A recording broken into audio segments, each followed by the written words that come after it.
Historia ya maisha ya ndugu Camillus Damian Kabishi, huyu ndiye Mkapa. Kuzaliwa na familia. Ndugu Camillus Damian Kabishi alizaliwa tarehe 2 mwezi wa kwanza 1934 katika kijiji cha Mbao, kitongoji cha Kasora, wilaya ya Rombo, mkoa wa Kilimanjaro. Alizaliwa kwenye familia ya Kikatoliki. Baba yake aliitwa Damian Mtama Kabishi na mama aliitwa Maria Namka Mashirima. Alizaliwa katika familia yenye watoto 7 ambapo 4 ni wa kiume na 3 wa kike. Baba alifariki kabla Camillus hajazaliwa. Alibatizwa katika parokia ya Mkuu na kupewa jina Medard Damian Kabishi. Alipokea komunyo ya kwanza na kipaimara hapo katika parokia ya Mkuu. Wito. Ndugu Camillus alisoma darasa la kwanza hadi la 6.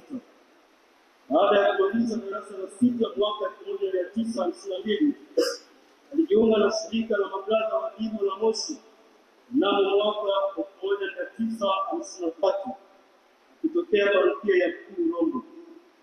Mnamo mwaka 1954 alipokelewa na ofisiati ya mablaza wa Moyo Safi na Bikira Maria Moshi na kupewa jina jipya la Camillus kama ulivyokuwa utaratibu kabla ya mtaguso wa pili wa Vatican. Mwaka 1956 aliacha shirika hilo. Akiwa kijana mwenye umri wa miaka 22, alirudi nyumbani na kuchanganyika na vijana wenzake. Moyo wake haukutulia na hakuwa na furaha yoyote, kwa bado alikuwa na shauku kubwa ya kuwa mtawa. Mwaka huo Mungu alikutanisha na Padre Gabriel Kilasara aliyekuwa paroko wa parokia ya Mengo. Nilipokutana naye, alimwalika afike parokiani Mengo, ambapo alimruhusu kuishi parokiani huku akitafutia shirika lingine.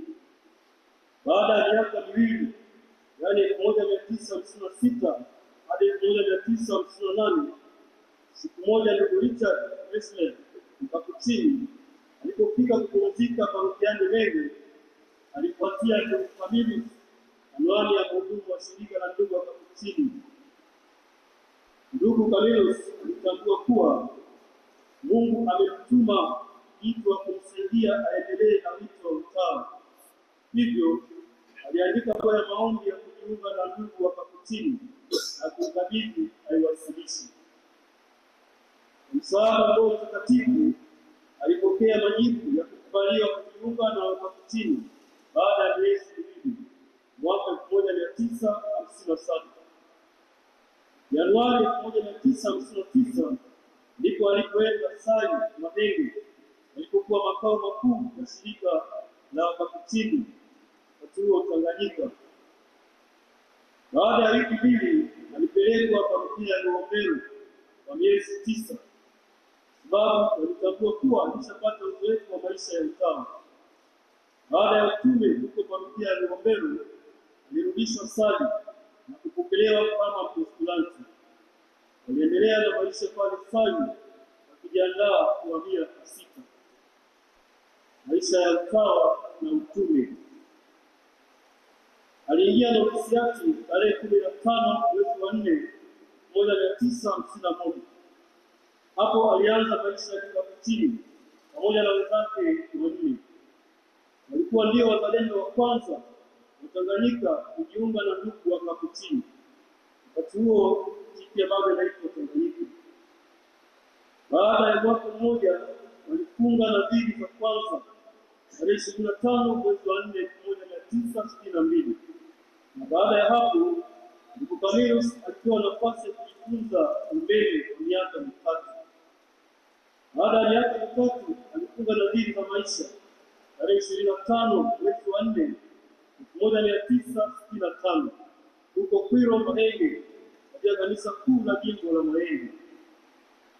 Baada ya nadhiri za maisha alipelekwa Kwiro alijifunza kushona kwa muda wa mwaka mmoja na nusu. Mwaka 1967 mwezi wa 7 alipelekwa parokia ya Rwamurang'a katika jimbo la Mahenge. Kisha alihamishiwa Kasulu, Kigoma kwa masomo ya katekesi kati ya mwaka 1969 na mwaka 1971 ambapo alihitimu mwezi wa 8 mwaka huu. Baada ya hapo alipelekwa parokia ya Kisawasawa na hapo alifundisha dini shule za msingi Kisawasawa, Kiberege, Kikula, Aturupila na Singali. Baada ya mwaka mmoja alitumwa Bukoba kufundisha kwenye chuo cha makatekista. Mwaka 1975 alihamishiwa jimbo la Mahenge, parokia ya Kilolero. Mwaka 1976 alirudishwa Bukoba. Mwaka 1978 alipelekwa Kongwa, Dodoma. Mwaka 1979 alihamishiwa Kibaku. Mwaka 1980 alitumwa Ulaya. Mwaka 1981 alirudishwa tena Kibaku. Mwaka 1985 alitumwa Livingstone, Zambia hadi mwaka 1989 aliporudi Tanzania. Kisha alitumwa parokia ya Kilomeni, jimbo Katoliki Same, kuwa mlezi wa kandidati. Mwaka 1991 alitumwa kufanya utume wa kimisionari huko Roma, Italia. Mwaka 1994 alirejea Tanzania na kutumwa katika parokia ya Mchombe ambapo alihudumu hadi 2005. Mwaka 2005 mwezi wa 6 alitumwa tena katika parokia ya Kilomeni. Aliishi Kilomeni kwa muda wa miaka 12. Mwaka 2017 alitumwa katika parokia ya Kilimamoja katika jimbo Katoliki Mbulu kwa utume mwingine. Mwaka 2021 alihamishiwa Sangamiano, Dar es Salaam kwa sababu ya ugonjwa, na hapo ndipo alipoendelea kuishi. Kipindi fulani alifanya kazi ya sakristia kwenye kanisa la Hija la Padre Pio, na kisha utume wa sala huku akiendelea na matibabu. Maisha ya sala. Alipenda sana kufanya tafakari. Alipenda kusali rozari ya mateso 7 ya Mama Maria na rozari ya kawaida, pia rozari ya huruma ya Mungu.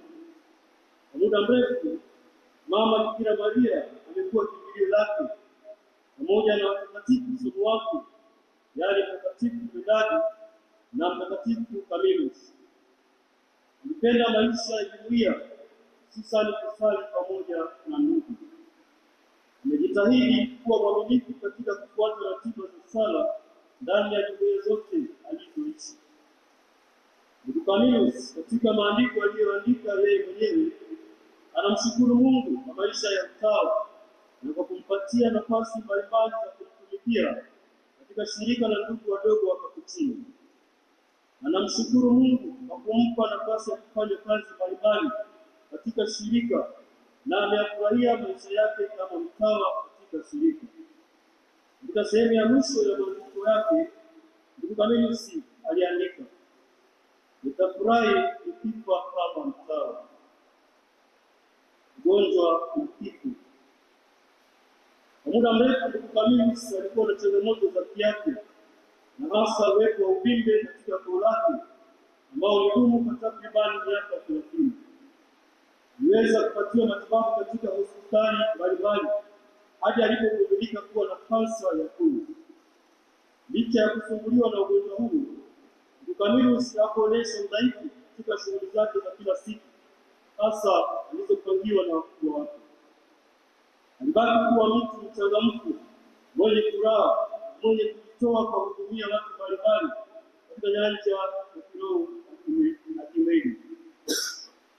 Mnamo mwaka jana 2025 mwezi wa 6, hali yake ilibadilika baada ya kuanguka akiwa chumbani ambapo alivunjika mfupa wa nyonga, hali iliyomsababishia kushindwa kutembea. Kadiri siku zilivyosogea, hali yake ilizidi kushuka taratibu. Pia katika nyumba yetu ya Sandaliano, tarehe 4 mwezi wa pili 2026, hali yake ilibadilika katika hali ya kushindwa kupumua vizuri. Nilipelekwa hospitali ya TMJ Mikocheni, Dar es Salaam, ambapo iligundulika kansa ya koo imesambaa hadi kwenye mapafu. Kesho yake tarehe 5 mwezi wa pili 2026, dada mauti alimtembelea majira ya saa 7 mchana, akishuhudiwa na ndugu aliyekuwa akimhudumia pamoja na mama mmoja wa familia yake. Ndugu Camillus alijiandaa kupokea dada mauti. Mara kwa mara alizungumza juu ya kifo chake karibia. Shukrani.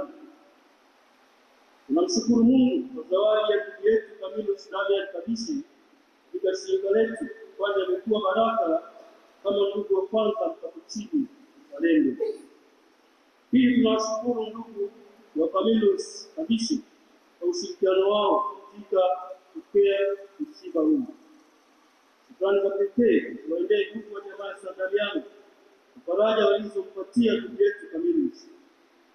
Shukrani pia ziwaendee madaktari na wauguzi wa hospitali ya TMJ Keko na Mikocheni, hospitali ya Lugano na hospitali ya Regents kwa huduma za kiafya walizompatia ndugu yetu Camillus.